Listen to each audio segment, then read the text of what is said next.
mmadụ ruo abroad omebe court anyị fụrụ ya ụbọchị ya a na-ama mma egbe eruo ha aka ebunye onye ike bunye obejiri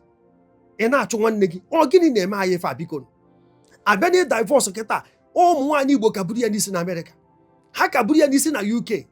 mana ndị India na-anụ di ndị obodo ndị ọzọ na-anụ di ndị Ghana na-anụ di ụmụ nwoke Igbo kịta na Zimbabwe ọzọ kịta ụmụazị Zimbabwe eju na ana Igbo ebe a zọba ana obi anyị ekenyebe ha ana obi onye afọrọ ya den ndị be anyị eju na nga onye nwa egwu a na nye ya ụfọdụ na-anwụ na desert Mediterranean Sea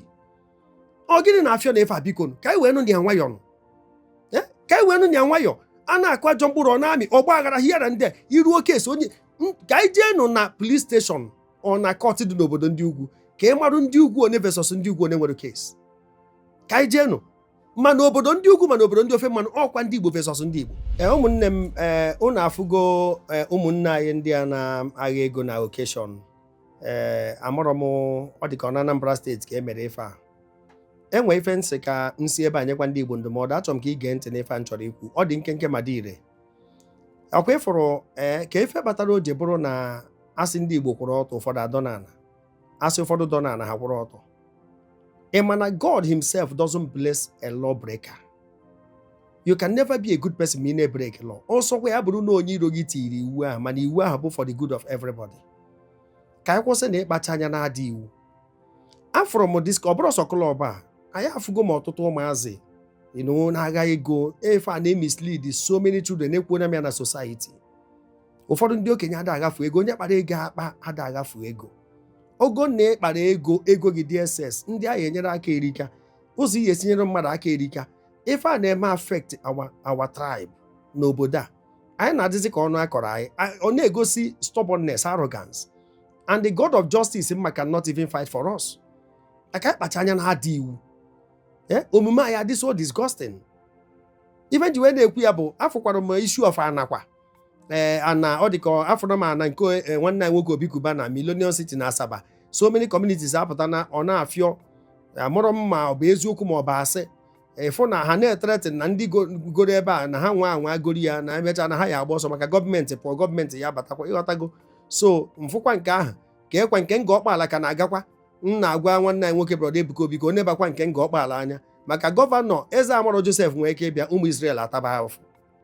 lasting peace ka a na-ekwu okwu ya ọzọzi bụ na m fụrụ nke nwanne anyị nwoke nwa agụ ata ahịhịa ka a bịakwa na-etretin n'urum ati nke ọ dị ka urum amụmụ na Anambra steeti ka ọ dị ọ na-afịọkwa dia PG na since 1 year and ka anọ in contention ekporo ndị amị this and that. So ife na-ajụ bụ ọ na ya nwere ike ime dị biznes ya na ọ dị peaceful maka eso m eme biznes ya na ịfụ ka m si agba ọsọ ma enwee kesi ya na enwe nke dị n'Ojirivo oge eji akọmiti gị ego eje jụọ ese ọsọ ka m ji gbafuo jekwu dị ụmụnna sị asị m mbụ gịnị nọ m sị ana m achọrọ ọ bụrụ ilesi ndị mmadụ anaba isi nọ ife ya eso ya mgbe ilechara pụọ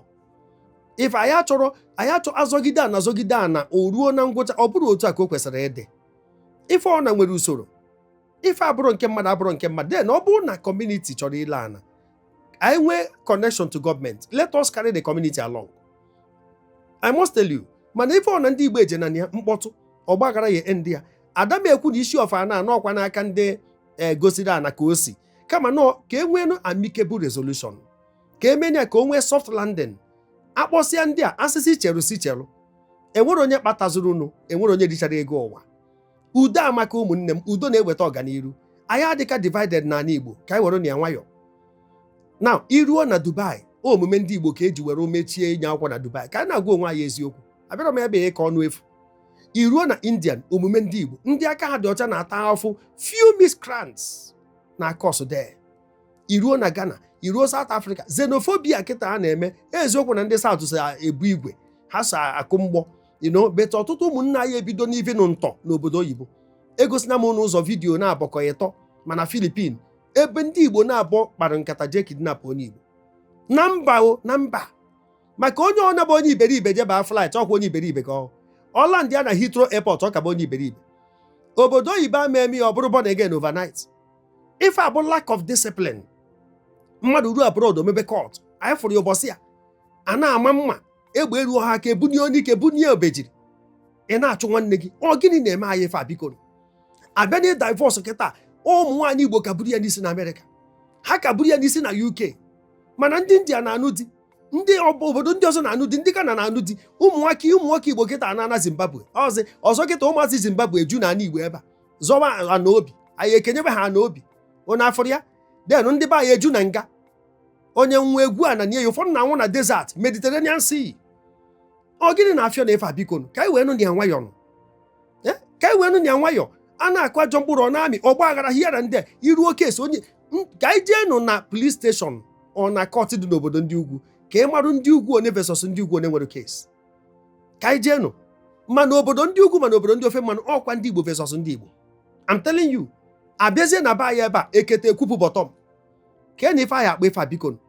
So biko ndị na-eme ife real estate ka anyị ghara enwe na onye agụpụrụ, enwere onye anyị agụpụ obi adị ya mma, ma the oldest man ma the poorest man na society, ọ bụrụ na o so wee nwere ana ahụ, call them together. Ayọbụgo m ndị nga ọkpala yọọ nwanne nwoke brọda Ebuka Obi si asịkwana na ọ matarọ. Oh yes, maka ịwọchị ife dịka former governor Rivers State Chibuike Amaechi kemgbe o ji wee rituo o ji ọzụkwa sekuriti aga. That governor nwere immunity nye gị approval ma ọ bụ nwa president ma ọ prezidenti onye ọsọ nya bụrụ power is transcend. Ekwuona m ya, ọ ya achịchara itu ekotuo picture ya. Agwaghị na Obasanjo na-abịa na the nearest compound na-ebe ibi ịma bọdata ijefu ya ịfụ na the relevance is not there kemgbe o si n'ọfịs wee pụọ. Ife na mmadụ nwere relevance ma ọ kapụ n'ọfịs bụ the integrity, the reputation. Otu a nwanne nwoke Mr. Peter Obi nọ ma ọ nọgodo n'ọchịchị ọ ka nwere command the respect ọ na command. Nke a bụzi content of character bụ ya. Mana abịara na n'ife eji ego eme mọzụlụ a na-anyị na Minister of Works ma ndị ọzọ ma Minister of FCT a na-aba a na-eme galadima ife niile abụ nwa mgbe nta. Oh yes, imechara ituo onye ọzọ use kwa the same measure on you. Yes, you will cut your own pound of flesh. So biko asị m ka nye ndụmọdụ ụmụnne m maka ife a na-emenụ is really affecting us. O mezie anyị amụrụzi ndị a na-arịa, anyị amụrụ ndị a na-eze ije na ụmụnna ikpe ịbịa n'obodo ikpe ịbịa n'ụlọ ụka ikpe a na-agba war all round. Ndị Igbo ka apụtara o mekwu anyị ndị ọbụ anyị na ha na-amụzi amụ because house dị divided it will not stand. Anyị agba mbọ jikọọ aka ọnụ ekwu ofu anyị eme ofu. Ọ bụrụ anyị eruo anyị emezie onwe anyị ọ dị so childish. Ifere na-eme m but I will not stop talking maka ama m na-enwe ndị na-ege ntị maka onye agwadokwa agwakwu ya ọzọ. Biko asị nka nye ndụmọdụ a so that anyị na-ada iwu ka uche anyị dị ya, ka anyị ghara akpachazi n'anya ada iwu, ka anyị ghara akpacha n'anya aba n'ọnya ekwere anyị, ka anyị ghara akpacha n'anya awụrụ onwe anyị mmiri ọkwụrụ n'ana anyị daa ya na-ebe maka isi kote ebu ọgba ya. Maka onye ọ na-amarụla landlord ya ụla ma akwa na o nwere n'ebe ọzọ rụtara ụlọ. Oh yes, i wee sepa ka maa landlord gị ụla before ị maa ya ụla ma na ịrụ ọrụ ụlọ nke gị efe ya aka gị obi maka ọnwa ha na-erubeghị ụlọ ịmụ ife na-esi ya na ịala ahụ n'okpuru briji ọ bụrụ mmadụ ya agwa gị. Biko ụmụnne m ka anyị si nnefe a wee mụta ife nọ ndị Igbo ka anyị bụ anya saa ụmụ Igbo anya saa anụ ka anyị ghara alapụtazi n'onwe anyị. Aha m brọda Paul Chigbo onye afọrọ taa ka afọ ya echi zisa n'ihe onyonyo a ka emesịa nụ.